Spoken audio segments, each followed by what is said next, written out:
All right. Stage left. Everyone. Mapanakit is an abundance of Filipino experiences of heartbreak, longing, healing, and hope, showered in 3 one-act plays by acclaimed playwright LJ Castro del Doc. Guest din natin siya dati. And with us are 3 members of the production YPC Stage, the professional performance and touring arm of Binyan Youth Performance Council Incorporated. And I'm excited to have them here kasi I love guesting young actors, young theater actors. And joining us are, as we immerse in the maiden production of YPC Stage na mga dulang bittersweet. Ladies and gentlefolk, please welcome to the pod, Yuden Mohe, Jury Sanchez, and Ridge Noguera. Hi! Palakpakan mga bading! Hello! Grabe, para talaga akong bumabata. Kaya tingnan mo, nag-short si bakla, usually nakapantalon, nakasombrero, para kunwari bagets. I mean, hello young ones, ganun. Very Gen Z. Di ba very Yes, Gen Z? very Ma'am Gen Gen Z. Alpha, sorry. Ay, Pakitama. Gen Alpha. Gen Alpha. Charos lang. Gusto ko hindi nila alam kung ano yung Gen Alpha. Ganun ako katanda. I'm excited to have you guys kasi it's a privilege, honestly, for me to be able to reach out and feature na non-Manila.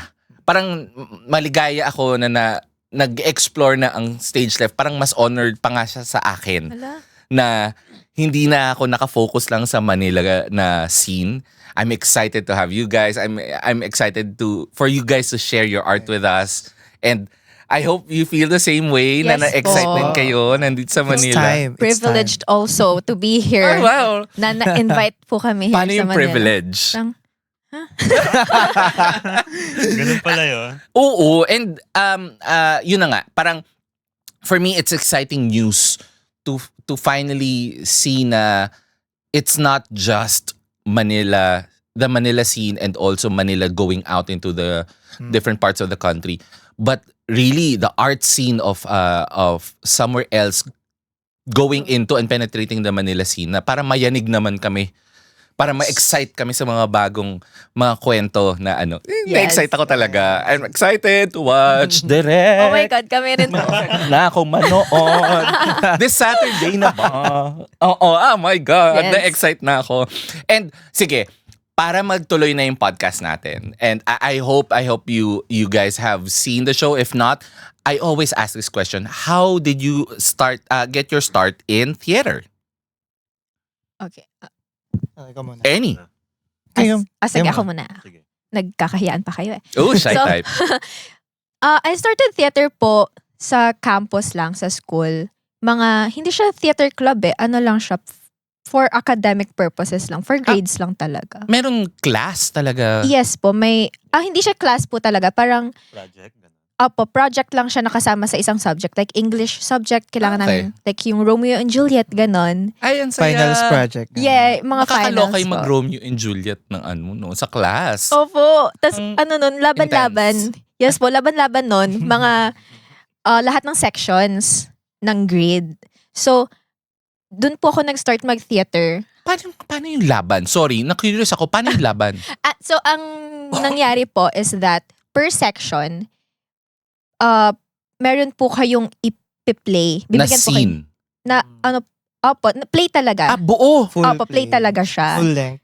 Full length. Nakaka-tense. But, Opo. First time ko Grabe. rin talaga yon. And then I played Juliet. naks naman. I played Juliet. Let's go, Title. Tapos, lahat po ng section ng buong grade, Yes. iisa po yung play na i-show nyo. And then, may mga judges po. Teachers lang din po yung judges. And then, ayun po, parang competition play talaga siya. Tapos Paano mag-enroll dyan? Bakit ang intense naman ng school? Parang, ang ganda rin. In fairness, it's a lot for kids, honestly. But Yeah. such a great experience for you to be able to dive into Shakespeare. Opo nga kasi po yung topic po namin nun, Shakespeare po talaga sa English. Yes. Oo. Ayun po. Tapos, nung grade 10 naman po ako. Grade 9 po yun, nung Romeo and Juliet. Then grade 10, film naman po kami. Ganon Okay. din po siya, laban-laban din siya. Though, hindi siya theater talaga, acting pa rin siya. So, doon ako But nagsimula. still, it's at least for me, it's brave for us to have our academic institutions na nakaka-explore ng Yes. yung ini-embrace ba yung art Yung art, yeah. na hindi lang siya puro STEM. Yes. 'Di ba? Ang Actually. saya naman for you. Actually, dun po ako talaga na-immerse sa theater. Tapos sinabihan pa ako ng teachers ko na, sige kapag nagbuo kami ng theater club, kunin ka namin. Ganon. So sabi ko, oh my God. Oh my God. So tapos, may teacher ako nag-introduce sa akin sa theater ng Binyan. Tapos, ayun, napanood ko yung mga productions ng Binyan. Oo. Tapos, ayun, dun ako na-excite na parang sumali sa theater. Pero hindi ko pa po alam na pwedeng mag-audition sa kanila noon that time. I'm happy. I'm happy to hear that. Anyone, like kayo naman, nag-Juliet na rin ba kayo? Sa akin naman, na-experience ko rin yung na-experience niya na merong play sa... Same school? Sa no, Different ibang school naman, okay. Different school. Feeling ko sa curriculum na rin siya ng DepEd ata. Talaga ba? Yeah. Ang tanda ko na. Hindi, iba rin naman kasi yung curriculum din. Pero diba? how was it for you naman? How did you get your start? Yung sa akin naman, I started theater, same din sa school, but organization naman siya. Mismo, Yeah. theater org na Theater siya. org siya. So parang, lang siya, high school theater org, na hindi ko rin in-expect na magtatagal ako at the same time, magiging serious na siya to the point na, ayan, nag-YPC na ako. Oo. Ganon. Na-introduce din ako sa YPC dahil dun sa napanood ko rin productions nila. Pero Parang college ka na, di ba? Yes. So, ibig fourth year sabihin, college. tinawid mo from high school to college yung theater. Yes. Tapos nag-stop pa ako ng mas 2 mataas years. mas matagal siya sa profession Tagal kaysa sa akin. Nahiya ako. Parang, okay, hello po. Pero, that must have been like quite a journey for you. Yes, yes. How about you?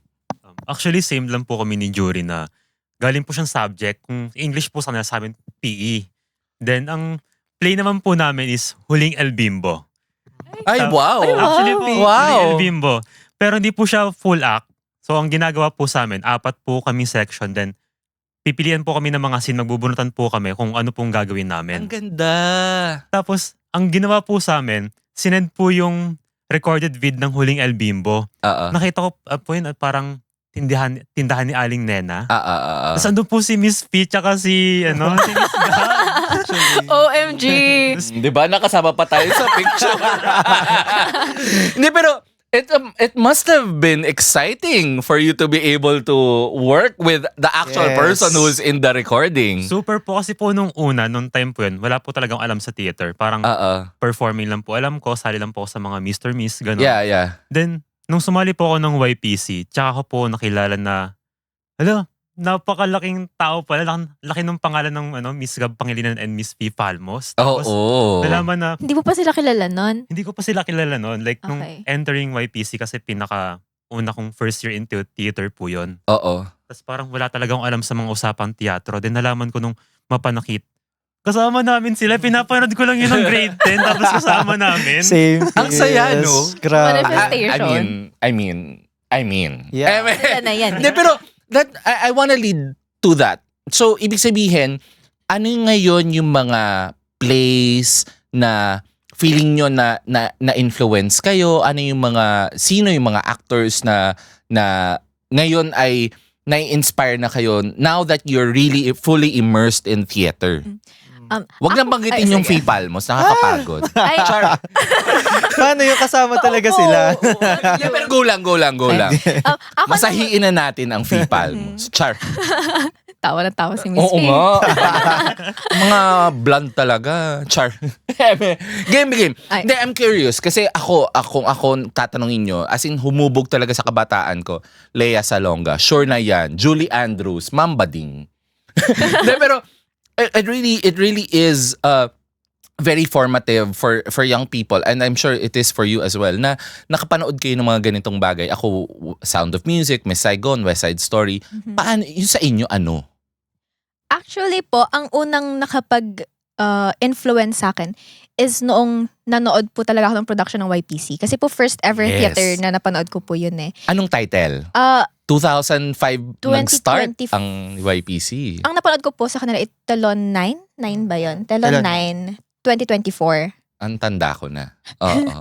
So, yung ano po kasi nun, 3 one-act plays din po yun. Yeah. Tapos po ang napanood ko is written by their own people din po. Nice. Original play. Yes, original plays din po yes. siya. Tapos sila lang din po yung nagpe-play po there. So sabi ko, ang galing kasi kahit konti yung manpower nila, nakakaya nilang bumuo ng 3 one-act plays. Tapos sila lang din po yung nag-help sa each Yeah. other.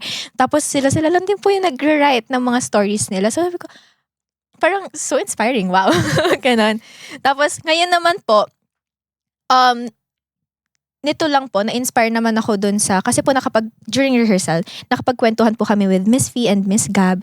Tapos, nagkwento po sila sa amin nung buhay nila. Academic life po nila noong nagsistart pa lang sila ng theater. Mm-mm. Tapos, parang as a student din po kasi, parang nababalance nila rin yung life nila, theater and yung academic life Yeah. nila. Tapos, for me, it's like, Kaya mo ayun, yan. nakatulog. Kapit. Whew! Parang, kasi, ang Super kwento relate, no? Oo, ayun, nakaka-relate Yes. ako. Kasi sa nga, ano it's nila.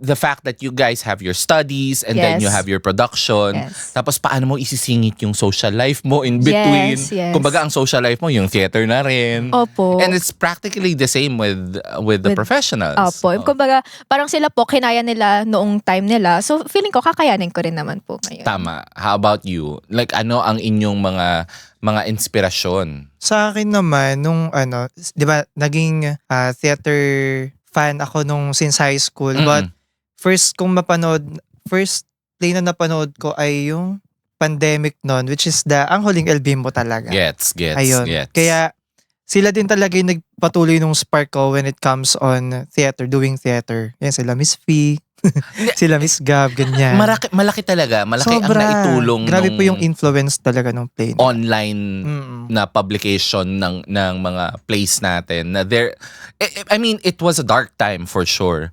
Pero it really inspired a lot of young Yes. people as you mentioned. And I'm sure ikaw naman, sabi mo, ang hindi mo talaga sila kilala. Now I'm curious, ano ngayon yung mga na-research mo na about theater? Kasi dati, wala ka naman masyadong alam. Ngayon, nasan ka nakababad? Is it YPC performances din? Or ano yung mga ngayon nakikita mo na nakaka-inspire sa'yo ng mga plays and actors? Actually po, ang pinaka naka-inspire po sa akin is yung YPC play na pinaka nasamahan ko, which is yung Parting at Kalamba. Kasi po, This is anong year? last year lang. Last year lang din. 2025. 2025. Severino Montano, di ba? Yes. Then, ang inspiration ko po talaga actor is fellow YPC member po namin nun. Dahil nung time po namin, sa school, Shoutout mo naman. si Dwayne Hickban po yung name niya. Then, Okay. Ayun. meron po kaming tanghalang Michaelian sa school po namin that time, which is kasama po ako nang di pa po ako sa YPC. Mm-mm. Then si Dwayne po siya po talaga yung director nun. Siya po yung Mm-mm. nagda-direct nung play nun or parang tag-help po sa ginagawa namin. At that time, ang tingin ko po sa kanya, ang galing niya. Parang hindi ko talaga makita yung vision kung paano nila nagagawa yon. Mm-mm. Then nakasama ko po siya sa PAC dahil siya po yung talaga yung main character doon. Then parang, okay, ganito pala. Ganito pala sa teatro na organize ng maayos. Meron talaga tayong prod me, tech me, everything. Ready ang lahat. Tapos, parang nakaka-inspire na kasama ko na sila ngayon. Hindi lang ako manonood. Gets. Pero jumping off of that, bakit kayo ngayon na-inspire na tumuloy to YPC? Kasi I'm sure may mga kanya-kanya kayong orgs sa university, sa high school. Ano yung naging decision ninyo na sasali ako ng YPC? Or talagang organic na lang siya na parang once na I do Binyan University Theater somewhere in the different universities, goal talaga YPC eh. Parang ano ba ang question ko is, ano yung naging decision ninyo? Bakit kayo ginusto nyong sumali sa YPC na ano? Siguro ako po, ginusto kong sumali sa YPC kasi, well, ayun naman, para yung skills namin, Mm-mm. mas mag-improve pa talaga siya. Tapos mas lumawak yung range namin when it comes on performing. Aside from that, nung sumali ako sa YPC, doon ko nalaman na meron ding in-offer na scholarship actually. Ay, hindi ko alam. May scholarship pala. Meron May po. scholarship yung mga Taray. Pwede pa bang artistang mag-enroll? binyanense. Ma'am, ang tanda. Ayun, kaya grabe din naman yung pinanghawakan ko na talaga siya. Kasi since I'm still a Explain. student. Sorry, could you explain to me, what is the scholarship, what does the scholarship entail? Na kapag nag-YPC ka, anong kasama sa scholarship na yon? So, pag nag-YPC ka, tapos, eligible ka na to have a scholarship, lalo na kung magiging active ka talaga, active Scholarship na member. where? Kasi YPC is the entirety of Binyan, correct? Yes. Yes po. So, ibig sabihin, you're chosen School, School? po, sa School. Binyan. Sa Binyan. Within Binyan po. Ganun Ang siya. taray. So, Artistang go Binyanense. continue. Ano yung Scholar. nag-drive sa inyo aside from the scholarship? Ikaw, Kayo. scholar ka. Hindi, aside from scholarship, syempre, ayun nga, parang, gusto ko mag-perform eh. Mm-mm. Ayun, gustong-gusto ko talaga mag-perform and I want to see how people in Binyan appreciate the theater. Lalo na since we all know that high culture yung theater. 'Di ba? Hindi siya parang High culture. pop culture subject. pero alam mo, I have to say, nagiging papunta na siyang pop culture. yeah, yun nga po yun. Parang Mhm. mas na-reach na siya ng mga nung nasa masa. So, Mm-mm. yun din yung pasasalamat ko sa YPC kasi nga since this is a community theater, nag-show kami ng libre. So people na nasa mass, nakakapanood sila kahit, alam mo yun, Parang for me nga, parang jumping off of your point, hindi lang siya, kumbaga, matagal nang may teatro para sa masa. Pero dahil lang siguro sa lockdown, doon nga sa online, naigigitna, kumbaga na nagkakaroon ng pagtawid between yung mga teatro sa Maynila, yung mga mahal, Yes. Yes. nagiging mas accessible. So mas nakakapag-usap na tong dalawang mundo na to. As exemplified by our guests today, na itinatawid talaga nila ang Yes. kanilang community-driven theater To to the Manila, mainstream. yeah. At sumasabak at talagang ipapakita ang laban. yeah. How about you guys? Like, ano yung, kumbaga, sige na kasali kayo sa YPC. Ano yung specific na trabaho sa YPC ngayon na feeling nyo medyo nai-enjoy nyo? It could be more than acting ha. Like, anong exciting part sa pagiging member ngayon? Actually, kung sa akin po, recently nagkaroon po kami ng play ng Ang Goldfish ni Prof. Di Maandal by Yes, LJ player- din. LJ Yes, Castro LJ po. Then, madalas po kasi nakuha for acting dahil ayun po talaga expectations ko sa YPC. Pero sabi ko, mag-explore naman po ako. Gusto ko pong mag-tech. So, Ay, ako, oo. sounds, kasama ko po siya, Lightsboard. Opo. Oo. First time. Ang gulat na gulat. Nakakapagod ang tech ha. Ko ay nakalimutan. Kasi Q on Q, ay, Yes. kaya yan. Maganda lang ako, hindi ako ganun katagal. Comedy po siya. So parang yung nakarelay po talagang sa sounds, yung comedy. Parang sa masabi. For sure. Oo. So ang dami pong cue.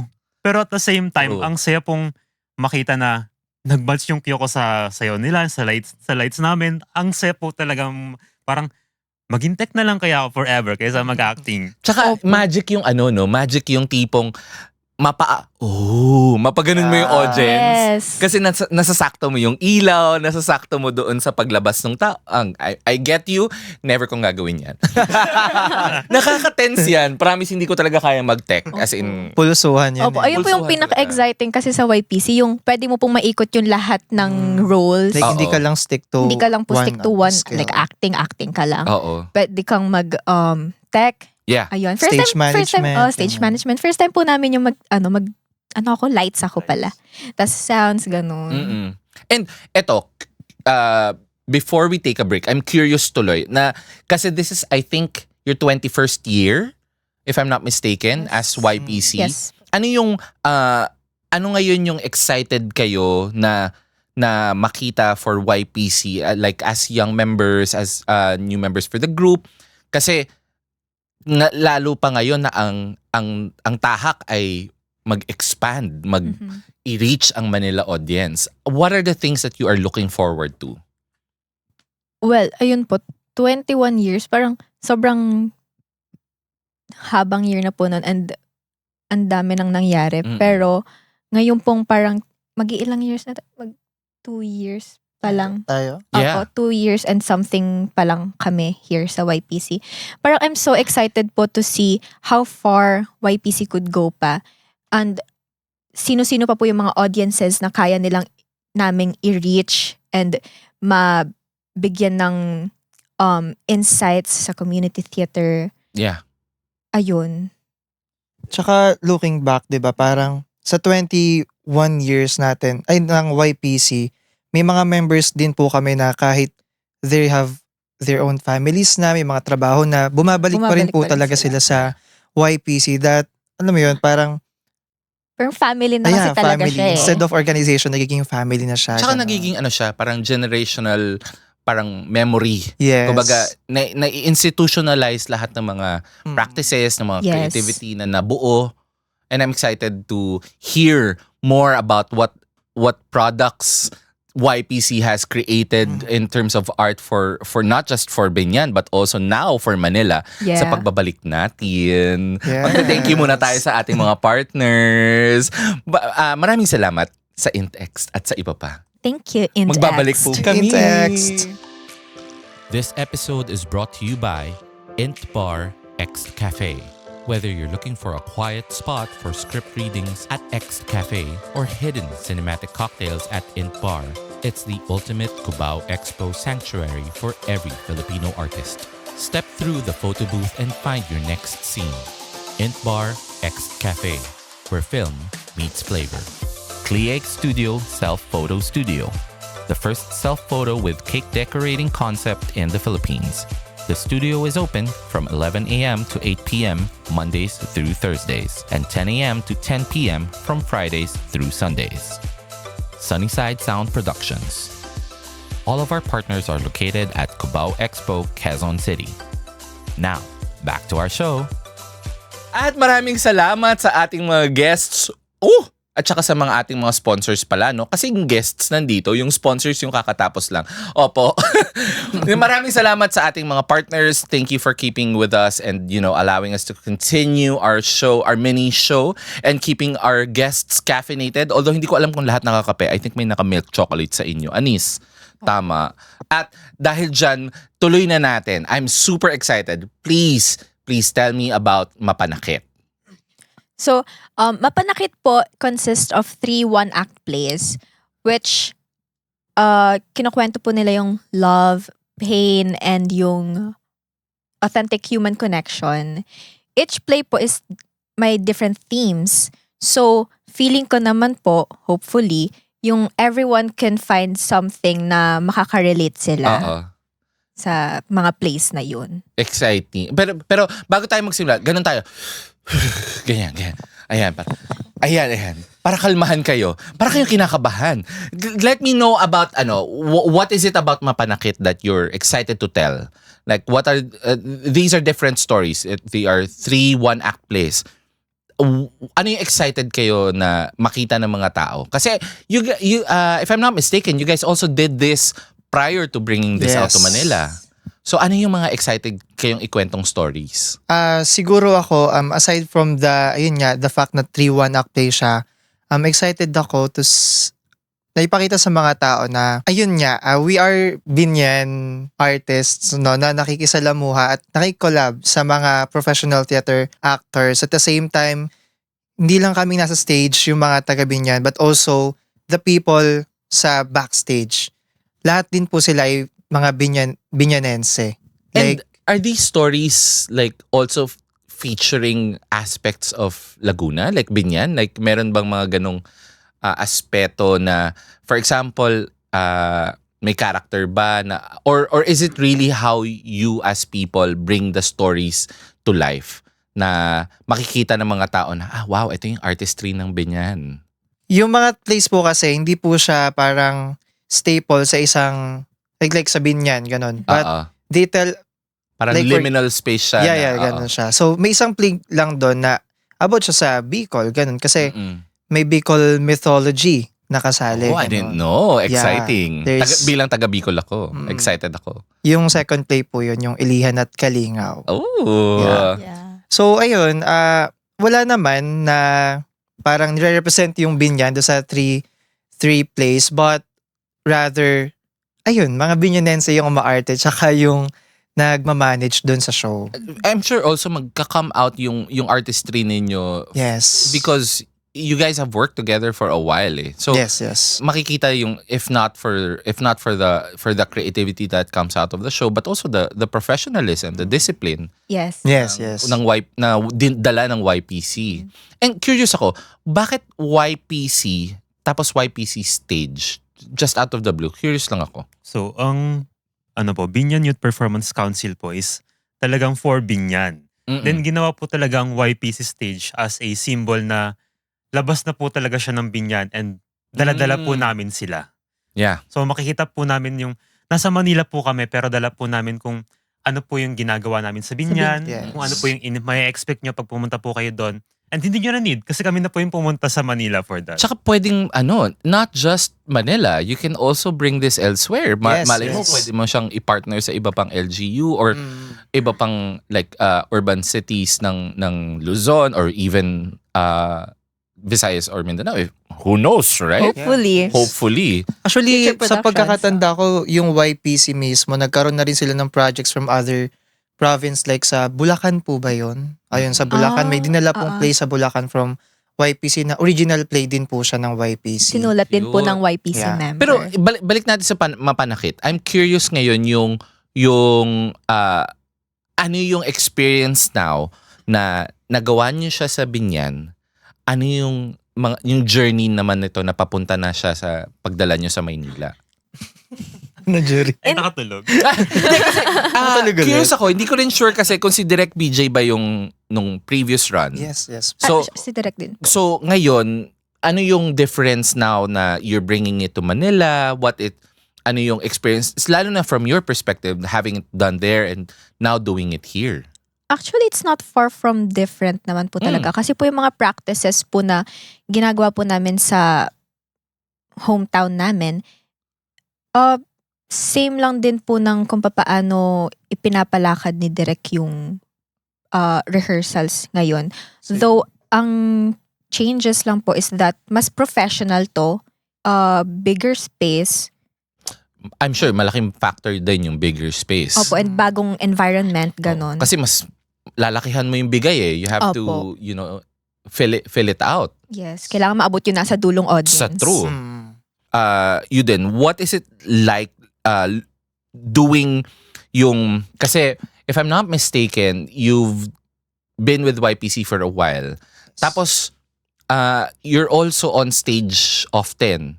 Like for example, last year you did, ano yung kay Frank Rivera, yung Ambon, Ulan, Baha. Now, you've also bridged it to Mapanakit. And are you doing the same character now that you did, now you're going to Manila? Actually, Noel, ano pangalan nun? Si- Nonoy. Nonoy. Nonoy is Iba very yun. different kay Kalingaw Mm-mm. sa character ko. But, dala ko pa rin naman yung yung parang, Pagiging environment. makakalikasan Charis. niya. Yung siguro, ba? No, kasi I've no idea. I've never I haven't seen either productions, and I'm curious kasi ikaw yung medyo tatawid ng role. Kumbaga, Yeah.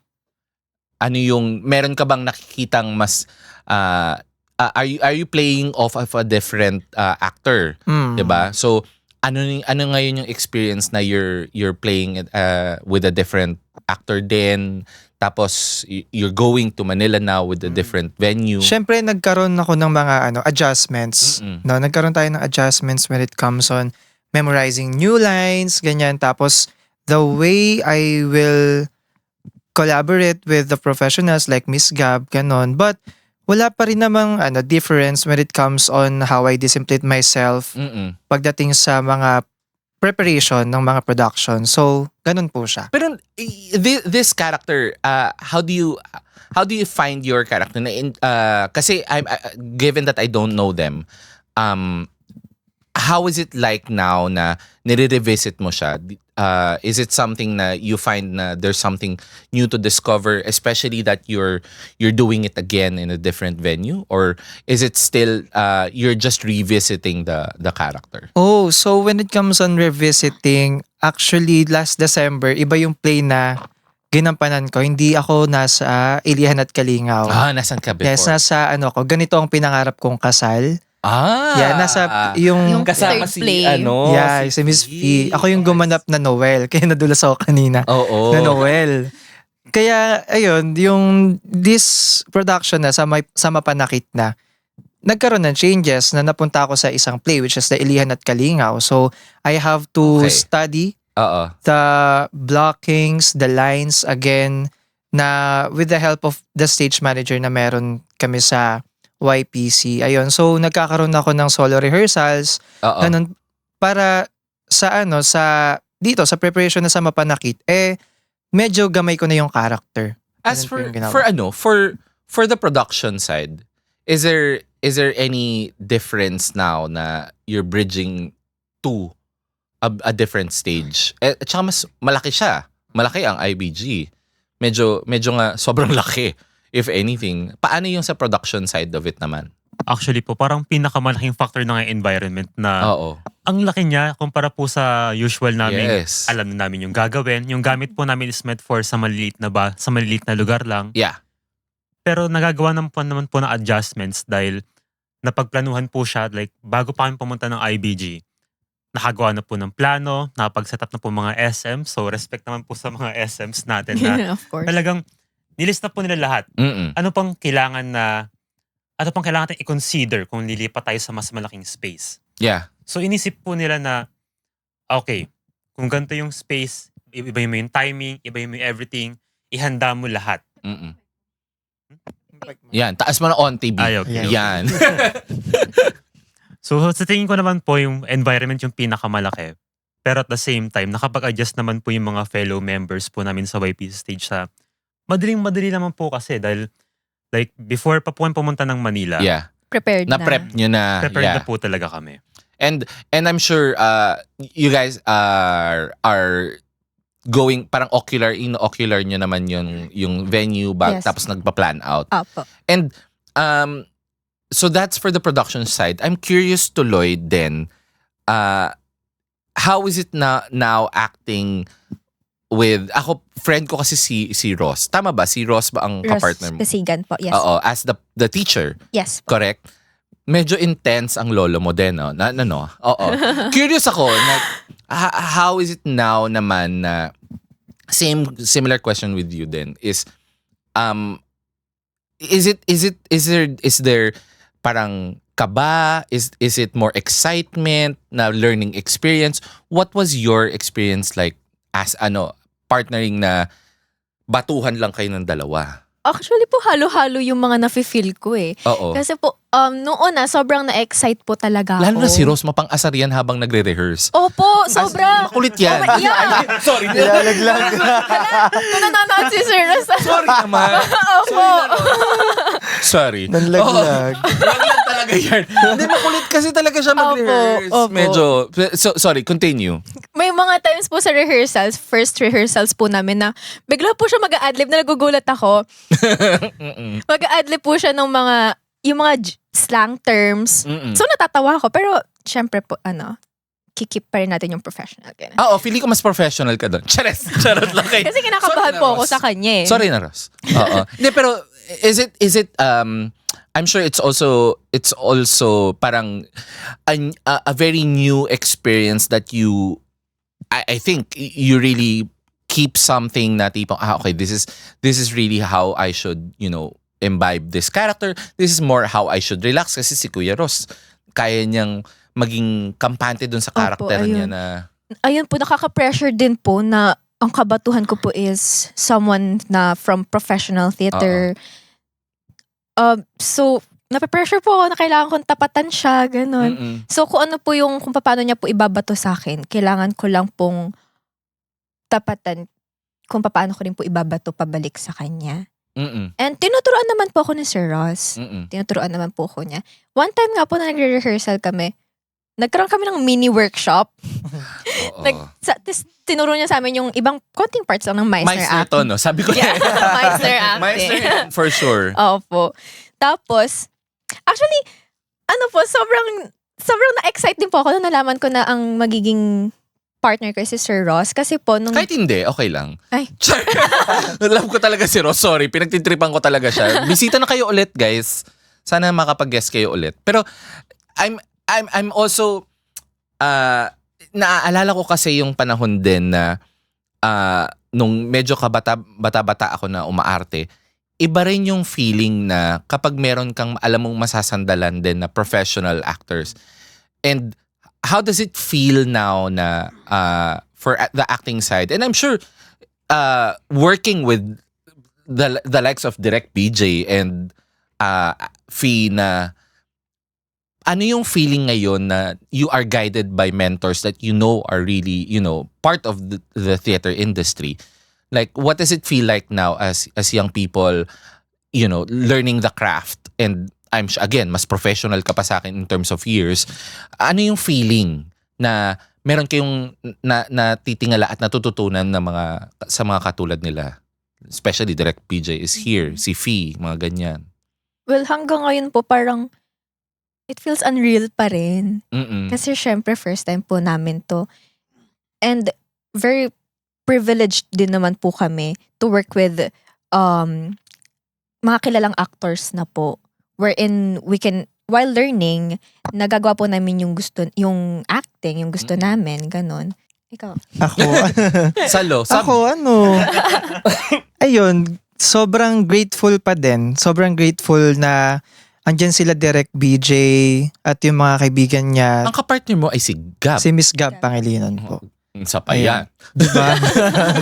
Grabe yung, diba, Grabe, yung diba? pressure Bigay. kapag ano. Pagbigay talaga, bigay. Kaya nga eh. Kaya diba, like, Direct BJ, thank you so much. And again, on the production side, it's also parang napapansin mo na ang daming mga nagagawa ng mata ng mga direktor na tipong, oh my God, nga, hindi ko naisip yun. Ang galing, ang ganda ng pagkakaisip nila. And how is it like for you? Actually po, even na production, nasabi po sa amin, kung gusto mo talagang gumaling, even sa pag-arte, manood ka lang na manood. Tama. And napapansin ko po na nung nag-production po ako here sa Mapanakit, ang dami ko pong skills na natutunan para mag-support sa mga actors. Like kunwari po, magbababa ng mga gamit na galing po sa pinakataas. Mm-mm. Paano po siya ibaba ng maayos, paano i-ball. Parang sobrang galing na nakakasuporta po ako sa nasa stage kahit nasa likod lang po ako, hindi po kita ng mga tao. Pero Mm-mm. andun po yung presence ng production staff. Aww. And Courage. ano yung, maybe isa sa mga now that your Mapanakit is here and it's showing na rin na within the week, I think tama, no? Within this week na rin talaga yung start ng show, no? Yes po. What is it that ano yung gusto nyong ipakita as Banyan artists sa Mapanakit na kwento na gusto nyong ibahagi sa mga manonood as you as artists of the theater? Ano yung parte ng Mapanakit na gusto nyong ma-pick up nila, matutunan nila, mga ganon? Masaktan ba? Yun ba yung lesson? Chess. In Ano ba? terms of lesson, tingin ko naman po na sa Mapanakit, matutunan nyo pong paano mag-embrace ng love in different ways. Kung pagle-let go ka ba, kung paglalaban mo, or sadyang papabayaan mo na lang siya mag-decide kung Mm-mm. worth it ba yung love na yon. Ang grabe. Parang ang sakit nga, ano? Oo. Ako naman, siguro ang gusto kong makuha ng audience sa plays na ipapalabas namin ay kung gaano kaimportanteng maging matapang kapag pumasok ka sa isang relationship. Lalo na when it comes on love, no? Hindi dapat tayo maging complacent sa mga bagay na, okay, love ko siya, so feeling ko gagawin niya rin lahat para sa akin. Hindi ganun nag-work yung love kasi people have their choices when it comes on staying. So kailangan prepared kang masaktan, Ganon. Pero at the same time, hindi mo hahayaang makasakit ka. Pagawin natin for jury. I think, ano naman yung gusto mong makita ng audiences as a binyan artist? As a binyan artist. Ano yung gusto mong ipakita sa mga taga Manila na eto kami? Siguro po, gusto ko pong maipakita sa mga taga Manila na as community theater people, kaya po ng mga local artists na madala yung art and culture na meron po sa local places to outside the borders of your city. Mm-mm. Ayun po na parang At magbabalik. Hindi, and I think for the lack of better saying it better, it's really we should welcome this type of variety and this type of diverging voices or different voices from different parts of not just Greater Metro Manila area but also different parts of the country. yes. Because there are so many other different ways of telling the stories that most of us share. Like as Filipinos, yun nga, heartbreak, loss, and the different kinds of love told Yeah. by different Filipinos, Yes. not just from Manila. And I'm excited. I'm super excited to watch it. I can't wait to watch it. Please invite your guests sa Mapanakit Ayan. showing soon. Ayan. If you guys want to feel hurt Ay, aray or ko. if you want to feel validated, heard, and seen, watch Mapanakit this July 25 to August 9. At 2 p.m. and 7 p.m. at IBG Cal Theater UP Diliman. Yo. So this plays were written by our playwright LJ Castro del Doc, directed by BJ Borja. And Ayan. tickets are available na po sa tickettome.net. Yes. Yes! Ang saya naman. Excited. Na-excite ako for you guys. Na-excite ako. Us too, oh my God. Excited and Sobrang nervous. exciting. And Yes. I'm happy and privileged to have you as guests.